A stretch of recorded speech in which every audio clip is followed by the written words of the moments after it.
مسلمان کا یہ عقیدہ ہے کہ ہمارا خالق اللہ ہے، ہمارا مالک اللہ، ہمارا رازق اللہ۔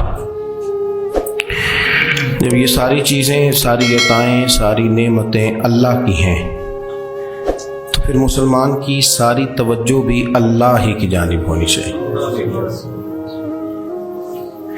اسے کوشش کرنی چاہیے کہ وہ ہر معاملے میں، ہر مسئلے میں، ہر پریشانی میں اپنی توجہ اپنے رب کریم کی جانب مبذول رکھے۔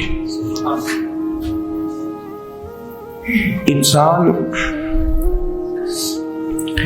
جب اپنے علم پر بھروسہ کرنے لگتا ہے، یا اپنی عقل پر بھروسہ کرنے لگتا ہے، یا اپنے تعلقات پر بھروسہ کرنے لگتا ہے، یا اپنی دولت پر، مال پر، صحت پر، تو ایک بہت بڑے دھوکے کا شکار ہو جاتا ہے۔ اور انسان جب انسانوں پر بھروسہ کرنے لگتا ہے تو پھر اللہ تعالیٰ اسے بعض اوقات انسانوں کے سپرد کر دیتا ہے، انسانوں کے سپرد۔ اور بہت سارے ایسے لوگ بھی ہوتے ہیں جو رب کریم کو بھولتے ہیں اور وہ اپنی ساری توجہ انسانوں کی طرف، دنیا کی طرف، دنیا داروں کی طرف کر لیتے ہیں، تو اللہ تعالیٰ فرماتا ہے پھر میں انہیں یہ سزا دیتا ہوں کہ وہ مجھے بھولنے نکلے تھے تو میں نے انہیں ان کا اپنا آپ بھی بھلا دیا، اپنا آپ بھی۔ سورہ حشر کو دیکھیے گا، فرمایا وَلَا تَكُونُوا كَالَّذِينَ نَسُوا اللَّهَ فَأَنسَاهُمْ أَنفُسَهُمْ۔ ان لوگوں کی طرح نہ ہو جانا جنہوں نے اللہ کو بھلا دیا تو اللہ نے پھر انہیں ان کا اپنا آپ بھی بھلا دیا، انہیں اپنی بھی ہوش نہیں رہی۔ وہ ایسے مسائل میں گھر گئے، وہ ایسی آزمائشوں میں الجھ گئے، وہ ایسی دنیا داری کے اندر الجھے کہ انہیں اپنا بھی پتہ نہ چلا۔ اب تو ڈھونڈتا پھرتا ہوں اے اقبال اپنے ہی آپ کو، اب تو ڈھونڈتا پھرتا ہوں اے اقبال اپنے آپ کو، آپ ہی گویا مسافر، آپ ہی منزل ہوں میں۔ جب انسان خدا فراموش ہوتا ہے تو خود فراموش ہو جاتا ہے۔ ہمارا بڑے زمانے سے تکیہ ہے، کبھی امریکہ پر، کبھی یورپ پر، کبھی برطانیہ پر، کبھی مالداروں پر، کبھی اسلحے والوں پر۔ اس کا نقصان یہ ہوا کہ اپنا کوئی وجود نہیں رہا، اپنا کوئی نظریہ نہیں رہا، اپنی کوئی سوچ نہیں رہی۔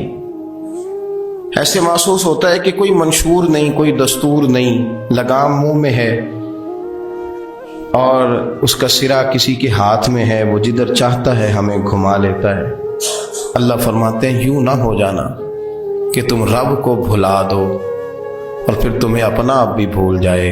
اولئک ھم الفاسقون، فرمایا یہ وہ لوگ ہیں جو نافرمان ہیں اللہ کے، یہ نافرمان ہیں۔ جب یہ نظریہ بن گیا، جب یہ ذہن بن گیا کہ پیدا اللہ نے کیا ہے، دینا اللہ نے ہے، عطا کرنے والا اللہ ہے، نوازنے والا اللہ، تو پھر ساری توجہ دنیا داروں کی طرف رکھنا، میں اللہ والوں کی طرف توجہ رکھنے کا قائل ہوں، میں وہ سمجھتا ہوں، ہم اس چیز کے قائل ہیں، لیکن وہ بھی کوئی آستانہ ہے کہ جہاں حق مرشد کا نعرہ تو بڑا لگے پر رب کا نام ہی نہ سننے کو ملے۔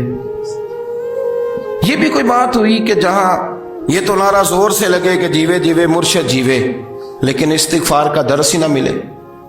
ہر وقت یہ بتایا جائے کہ یہاں آ گئے تو بچ گئے، کیسے بچیں گے؟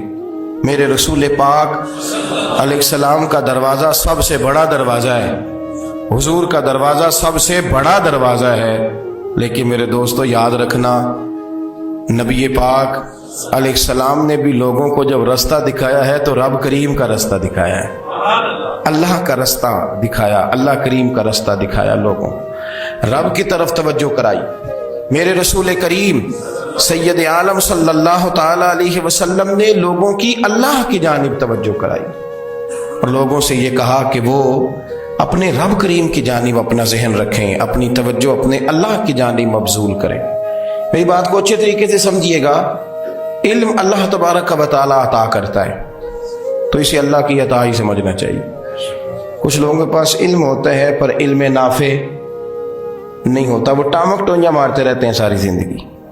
علم کو اللہ کی عطا سمجھیں، اپنی عقل پر، اپنے شعور پر زیادہ بھروسہ نہ سمجھیں، نظر اللہ پہ رکھیں۔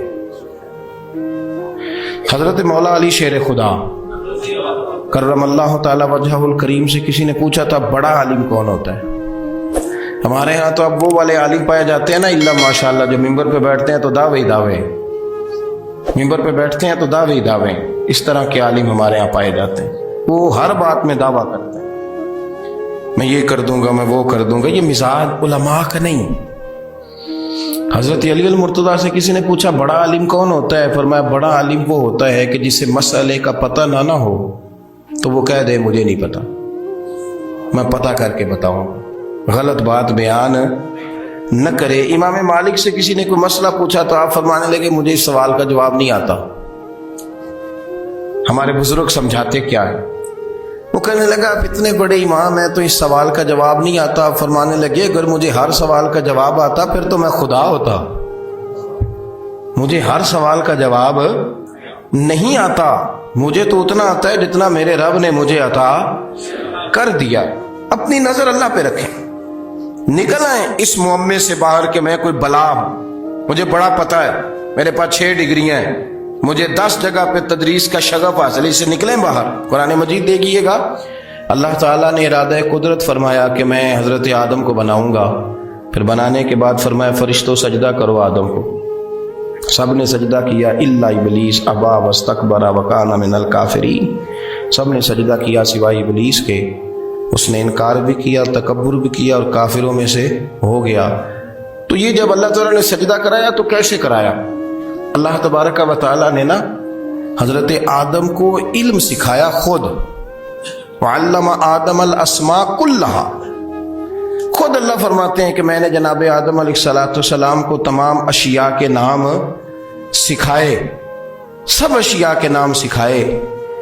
تو وہ چیزیں پھر میں نے نا، اللہ فرماتے ہیں میں نے فرشتوں پہ پیش کی، میں نے کہا کہ بتاؤ ان کے نام کیا ہے، تو فرشتوں نے جو جواب دیا وہ سمجھنے والا ہے۔ اللہ نے چونکہ خود علم سکھایا تھا حضرت آدم کو، جناب آدم سکھایا تھا، لیکن فرشتوں کو نہیں سکھایا تھا۔ تو اللہ کریم نے فرمایا فرشتوں یہ بتاؤ ان چیزوں کے نام کیا ہیں؟ تو فرشتے کیا کہتے ہیں؟ فرشتے عرض کرتے ہیں قالوا سبحانک لا علم لنا۔ آپ کبھی یقین کریں اس چیز کی لذت لیں تو مزہ آ جائے۔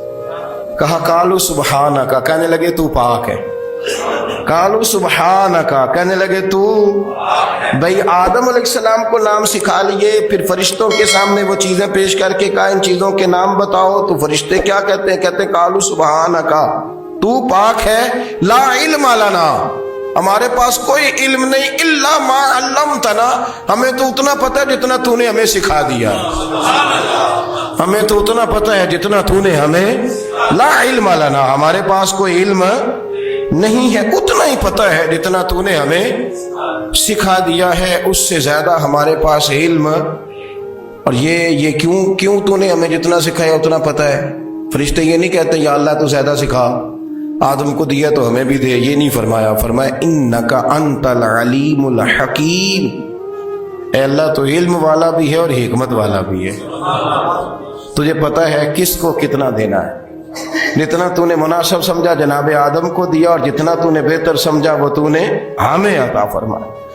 تو اگر آپ کے پاس علم ہے، کہیں نالج ہے، اس کو اللہ کی عطا سمجھیں۔ ہمارے ہاں بہت سارے لوگ بن کے بیٹھ جاتے ہیں، میں اکثر کہتا ہوں کہ پھر وہ دعوے کرتے ہیں میرے علاقے والے جاہل ہیں، میرے شہر والے جاہل ہیں، میرے خاندان والے پڑھے نہیں۔ یہ آپ کا دعویٰ ہے، یہ آپ کو خراب کر دے گا۔ ہم نے بہت سارے ایسے لوگ دیکھے جو بہت بڑے عالم تھے، لیکن اللہ جب لینے پہ آیا تو عقل ہی لے گیا، شعور ہی چلا گیا، حافظے ختم ہو گئے۔ آپ دیکھتے ہیں بڑھاپے میں کچھ لوگ ایسے ہوتے ہیں کہ جن کو یہ بھی یاد نہیں رہتا کہ میرا نام کیا ہے، میں کہاں ہوں، مجھے کدھر جانا ہے۔ تو اس وقت سے اللہ کی پناہ مانگیں اور اپنی نظر اپنے رب کریم کی جانب رکھیں، اللہ کی جانب اپنی نظر کو مبذول رکھیں۔ دوسری بات، علم کے بعد ایک چیز آتی ہے جس کا نام ہے ہدایت، جس کا نام ہے تقوی، جس کا نام ہے پرہیزگاری، جس کا نام ہے عمل، عبادت، ریاضت۔ یہ بھی اسی وقت ہی نصیب ہوتی ہے جب میرا رب کریم نصیب فرما دیتا ہے۔ ہم نے نا نیکی کا اپنا اپنا سٹیٹس بنا لیا ہے، اپنا اپنا معیار بنا لیا ہے۔ کچھ لوگ کہتے ہیں کہ جناب مسجد میں سیمٹ کا توڑا دینے سے بہتر ہے کسی غریب کو آٹے کا تھیلا دے دو۔ اب اس نے اپنا مزاج بنا لیا نا نیکی کا، اس نے اپنا سٹیٹس بنا لیا۔ میرا یہ سوال ہے کہ نبی پاک صلی اللہ تعالی علیہ وسلم جب مدینہ شریف آئے تھے تو حضور نے سب سے پہلے غریبوں میں آٹا تقسیم کیا تھا کہ سب سے پہلے مسجد بنائی تھی؟ کیا عجیب لوگوں کا رنگ ہے، اپنی مرضی کی ہدایت، اپنی مرضی کا تقوی، اپنی مرضی کا معیار۔ مسجد کوئی بڑا چھوٹا خطیب بھی میری طرح کا ہو نا تو وہ مسجد میں بیٹھ کے جب نبی پاک کی بات کرتا ہے تو کہتا ہے میرے رسول پاک غریبوں کا سہارا بن کے آئے۔ وہ غریبوں کی بات کرتا ہے، مسکینوں کی، لاچاروں کی، کمزوروں کی بات۔ تو مسجد ہی تو وہ ادارہ ہے جہاں سے غریبوں کی بات ہو رہی۔ تو اب لوگوں نے غریب کو اور مسجد کو لڑانا شروع کر دیا، اس کو لڑاؤ کہ مسجد میں پیسے دینے سے بہتر ہے آپ غریب کو آٹے کا تھیلا دے دیں۔ آپ یہ کیوں نہیں کہتے کہ مسجد میں بھی آپ تھوڑا دیں ایک سی مٹکا اور ساتھ غریب کو بھی خدمت کریں؟ یہ کیوں نہیں تقویٰ؟ اپنی اپنی مرضی کا مزاج، اپنی اپنی۔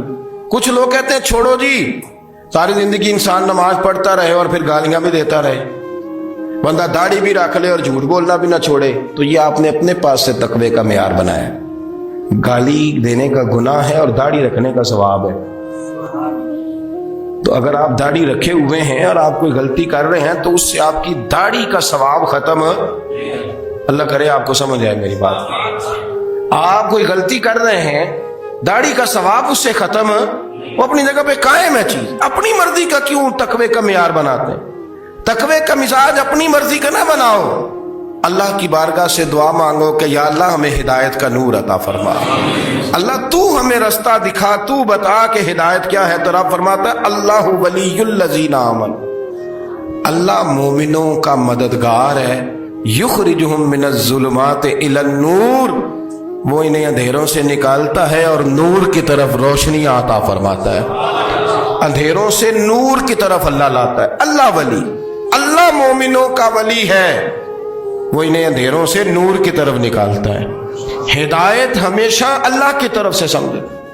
جب وہ نماز کی توفیق دیتا ہے تو اپنے فضل سے دیتا ہے، جب وہ ذکر کی توفیق دیتا ہے تو اپنے فضل سے۔ ہم سمجھتے ہو جی فلانا نہیں پڑھ رہا بڑا بیوقوف ہے، فلانا نہیں پڑھ رہا، تو تم کیا اپنی عقل کے طور پہ پڑھ رہا ہے؟ میں جی اللہ کے فضل سے 2 پارے پڑھتا ہوں، تو کس پہ احسان کرتے تو 2 پارے پڑھ کے رویا کر۔ کہا اگر مالک تو بڑا قریب نہیں؟ بڑے لوگ ہیں جن کو پورا قرآن حفظ ہے پر انہیں پڑھنے کی توفیق نہیں، تو انہیں فضل کیا اور مجھے توفیق دے دی ہے پڑھنے۔ رویا کر، پڑھ کے رویا کر، راتی ساری کر کر زاری، وہ نیند اکھاں تھی توندے تے فجرے اوہی گناہگار کہاون سب تو نیوے ہوندے۔ مہربانی کریں، ڈریں، نیکی کریں تو پھر ڈریں، پھر احساس پیدا کریں، پھر اپنے اندر وہ کمزوری لائیں کہ توبہ توبہ مجھے تو پتہ ہی نہیں، تو جانتا ہی نہیں۔ حضرت سیدنا امام اعظم ابو حنیفہ رحمۃ اللہ تعالی علیہ کے ساتھ ایک شخص کہتا میں نے نماز پڑھی تو عشاء کی نماز تھی۔ یہ جو لوگ بڑے ہوتے ہیں نا، جن کے پیار کرنے والے بڑے ہوتے ہیں، ان کے گرد خوف بھی بڑا ہی ہوتا ہے، انہیں بڑا ڈر لگتا ہے، بڑی بعض اوقات آزمائش ہوتی ہے ان کی۔ عشاء کی نماز کہتے پڑھی تو امام صاحب نے نا عشاء کی نماز میں تلاوت کی آیتیں فَمَن يَعْمَلْ مِثْقَالَ ذَرَّةٍ خَيْرًا يَرَهُ وَمَن يَعْمَلْ مِثْقَالَ ذَرَّةٍ شَرًّا يَرَهُ، فرمایا جو ذرہ برابر خیر کرے گا وہ بھی قیامت میں دیکھے گا، اور جو ذرہ برابر شر کرے گا وہ بھی قیامت میں اس شر کو دیکھے گا، اس کے سامنے آئے گا۔ تو وہ شخص کہتا ہے کہ سارے لوگ نماز پڑھ کے چلے گئے تو امام صاحب رحمۃ اللہ علیہ نے اپنی داڑھی پکڑی، رو رہے ہیں، کہتے ہیں اور ذرہ برابر نیکی کا بدلہ دینے والے، اور ذرہ برابر شر پہ سزا دینے والے میری سفید داڑھی کو دیکھ، مالک میرے ذرے ذرے سامنے نہ لانا، لوگ تو میری بڑی قدر کرتے ہیں دنیا، میں تو بڑا پہچانا جاتا ہوں، لوگ تو میری راہوں میں پھول لیے کھڑے ہوتے ہیں، مجھے بڑا نوازتے ہیں، قیامت میں رسوا نہ کر دینا، میرے لیے مشکل ہو جائے۔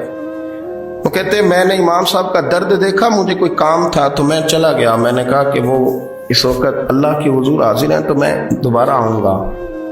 کہتے ہیں میں تہجد کا وقت آیا تو امام صاحب وہیں بیٹھے تھے اور ان کی داڑیاں آنسوؤں سے بھری ہوئی تھی اور زور سے داڑھی پکڑی ہوئی، کہنے لگے مالک رسوا نہ کر دے، قیامت میں رسوا نہ کر دے۔ یار جو ہدایت یافتہ لوگ تھے وہ تو ڈرے ہوئے تھے، وہ تو سہمے ہوئے تھے، وہ تو کہتے تھے یہ اس کا فضل نہیں، اس نے بلا لیا، یہ اس کا کرم نہیں، حضرت باعزید بستامی کسی کافر کو دیکھتا تو رو پڑتے، کہتے مالک تو کتنا کریم ہے، یہ بے ایمان رہ گیا، تو نے اپنے فضل سے مجھے اپنے نبی کا غلام بنا لیا۔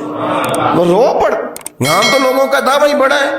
نمازی اللہ خیر فرمائے وہ تو دوسروں کو گھورتا ہے، وہ کہتا ہے جنت کا میں مالک ہوں، کنجیاں میرے پاس ہیں، میں کسی اور کو گھسنے نہیں دوں گا۔ اور اگر 2-3 حج کر لے تو پھر تو وہ کہتا ہے کہ اب میرے سے پوچھ کے لوگ جنت میں جائیں گے معاذ اللہ۔ اور اگر وہ 2 4 5 7 دفعہ کوئی نفل پڑھ لے تو پھر وہ کہتا ہے چھوڑیں جی سارے لوگ بے عمل ہیں، میں اکیلا نیک ہوں۔ نہ ایسا کریں، اپنی توجہ اپنے رب پہ رکھیں، اپنی توجہ اپنے معین الملت والدین، عطائے رسول، ہند الولی، غریب نواز، خواجہ معین الدین چشتی، حضرت خواجہ اجمیر، شاہ اجمیر، شاہ اجمیر، والی ہندوستان۔ آخری عمر میں نا سارا دن روتے گزر جاتا، ساری رات روتے گزر جاتے، ذرا سی کوئی بات کرتا تو رو پڑتے، آنکھیں آنسوں سے بھری رہتی۔ کئی دفعہ آپ نے بھی پریشان ہو جاتے ہیں نا کہ یار تو ایک بات کی جان ہی نہیں چھوڑ رہا۔ تو خواجہ قطب الدین صاحب بختیار کاکی سے لوگوں نے کہا کہ آپ مرشد سے بات کریں، اتنا بھی تو نہیں نہ رونا چاہیے، ہر وقت اس کے آنسو کی کریے، عاشق دا کام ہی رونا توڑا، تبھی نہ روئے نہیں منظوری، یہ عاشق سدا ہی روندا رہندا ہے، پاویں وصل ہوئے تے پاویں دوری، ہر وقت رونے کا کیا مطلب ہے؟ تو خواجہ قطب صاحب کہتے ہیں میں قریب گیا تو میں نے پیر دبائے، میں نے کہا سونیا لوگ تو کچھ بھی نہیں کرتے، تو نے تو کمال کر دی، 90 لاکھ آدمی مسلمان کر دیا، دنیا کچھ نہیں کرتی، تو نے 50 سال ساری رات مصلے پہ بیٹھ کے رب راضی کیا، تو شہزادہ تھا، حضور کی اولاد تھا، لیکن معین الدین تیرا ایک پلاٹ بھی نہیں، تو نے طالب علم پالے، انہیں غریبوں کو دیا، تو نے نوازا، کوئی شے نہیں تیرے پاس، ہر چیز تو نے، ساری رات روتے ہو، سارا دن روتے ہو۔ تو خواجہ قطب الدین صاحب کہتے ہیں میں نے جب عرض کیا تو خواجہ صاحب مجھے گلے لگا لی، چیخ مار کے روئے، کہنے لگے قطب الدین پتر داڑھی سفید ہو گئی، جانے کا وقت آ گیا، جو تو نے نیکیاں گنوائی ہیں وہ ہیں صحیح میرے پاس، پر یار کی بارگاہ میں پیش کرنے کے قابل ایک بھی نہیں، ایک بھی نہیں، تو بارگاہ تو دیکھ کتنی بڑی ہے، رسول کریم کی بارگاہ میں پیش کرنے کے قابل ان میں سے ایک بھی نہیں، تو آستانہ دیکھ کتنا بڑا ہے، کیا پیش کروں گا، کیا عرض کروں گا حضور کی بارگاہ میں، کس طرح؟ وہ یار جو بڑے تھے وہ تو ڈرے ہوئے تھے، سہمے ہوئے تھے، وہ تو بڑی آزمائش میں تھے، لیکن میرا اور آپ کا رٹا 2 نمازیں پڑھ کے 6 نمازوں کا دعویٰ کرنا اور لمبی چوڑی کہانیاں بنانا اور اپنے منہ سے اپنی تعریفیں کرنا، اس سے تھوڑا باہر آئیں۔ رزق بھی میرا اللہ ہی دیتا ہے، علم بھی اللہ دیتا ہے، رزق بھی۔ بڑے بڑے فقیروں کو مالدار ہوتے دیکھا، بڑے بڑے مالداروں کو فقیر ہوتے دیکھا، بڑے بڑے، میرے ایک بڑا سخی قسم کا سجن ہے، بڑا پیارا ہے، میں اسے سخی مانتا ہوں، میں نے اپنی پریشانیوں کے دنوں میں بھی اس شخص کو سخی دیکھا۔ ایک دن رات کو مجھے ٹیلی فون کر کے کہنے لگا کدھر ہو؟ میں نے کہا میں گھر ہوں۔ نہیں اکثر سفر میں ہوتے ہو نا؟ میں نے کہا طبیعت کیسی ہے؟ ٹھیک ہے، بس حال چال پوچھنا تھا۔ میں نہیں سمجھا، میں نے کہا یار یہ کوئی مسئلہ ہے، ورنہ رات کے 2 بجے کوئی حال پوچھنے کو فون تو نہیں نہ کرتا، کوئی مطلب ایسا تو مسئلہ نہیں نا۔ تو میں نے بیک کال کی، میں نے کہا یار میری بات سن، مسئلہ کیا؟ کہ نہیں کچھ نہیں دل کر رہا تھا۔ میں کہا میری گل سن، رہے ہیں اسی 4-5 سال کٹھے، میں تین جاننا، اصل بات کر۔ کہنے لگا مکان بھی بڑا ہے، سارا کچھ ٹھیک ہے، پر وہ بڑے بے نیاز ہے، کچھ حالات اس قسم کے آ گئے ہیں کہ لوگوں کو بتاؤں بھی تو لوگ ماننے کو تیار نہیں، زیادہ نہیں، مجھے نا تھوڑے سے پیسوں کی ضرورت ہے، کوئی 15-20 ہزار اگر مل جائیں میری ضرورت۔ آپ یقین کریں میں روتا رہا ساری رات۔ میں نے کہا مہربانہ تیرا کس طرح کرانگا، اس سے لے کے زمانہ استعمال کرتا تھا، پر بے پرواہی ویکھ نہ سجڑ دی، جتھے کسے دی پیش نہ جاوے، انہیں تاجاں والے در در رولے تے منگتیاں تخت بٹھاوے۔ سجنا کسے نو کارا مل دئی، کوئی کعبے خالی آوے، واللہ خیر الرازقین، اگر تو دائیں بائیں نہ جا، رزق تو تجھے میں دوں گا، میں ہوں بہتر رزق دینے والا۔ بڑے بڑے بادشاہ، بڑے بڑے شہنشاہ